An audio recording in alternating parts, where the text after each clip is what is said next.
मातेचं खातात आणि भारत माता की जय म्हणायला यांना लाज वाटत असेल तर यांनी या देशात राहू नये. अध्यक्ष महोदय, छत्रपती शिवाजी महाराजांच्या स्मारकाला हे विरोध करतात.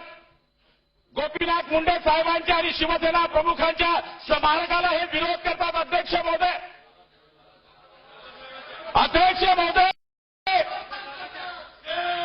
या ठिकाणी या देशामध्ये आणि या राज्यामध्ये अल्पसंख्याक विभाग या देशाने काढलेला आहे.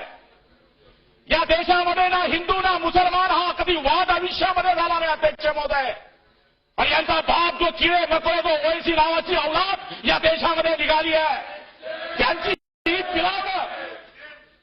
पिलावणं तर या देशाच्या विरुद्ध बोलत असतील. अध्यक्ष महोदय, हे सदन आहे.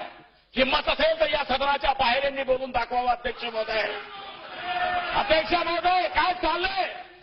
यांना जर या सभागृहामध्ये आपण निलंबित केलं नाही तर त्या स्वातंत्र्याकरता हजारो लोकांनी बलिदान केलं तर व्यर्थ जाणार. अध्यक्ष महोदय, भारत माता की जय बोलणारी एवढी मगरुरी जर यांच्यामध्ये असेल अध्यक्ष महोदय, फक्त दोन सभासद आहे, दोन बघा आपण. काँग्रेस आहे, राष्ट्रवादी आहे, भाजप आहे, शिवसेना आहे, अपक्ष आहे. सगळ्यांनी या ठिकाणी ऐकलं अध्यक्ष महोदय, आणि सगळ्यांनी पाठिंबा दिला की पहिले आमचा देश महत्वाचा आहे.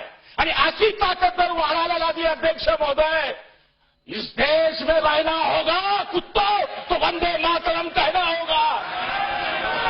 आणि हे जर आपण म्हणत नसाल अध्यक्ष महोदय तर यांना या सभागृहामध्ये राहण्याचा आणि बसण्याचा अधिकार नाही. अध्यक्ष महोदय, आम्हाला हात जोडून विनंती आहे, राज्यपालाच्या अभिभाषणापेक्षा अध्यक्ष महोदय आज ही कारवाई करणं सगळ्यात महत्वाचं. अध्यक्ष महोदय, यांना निलंबित करा.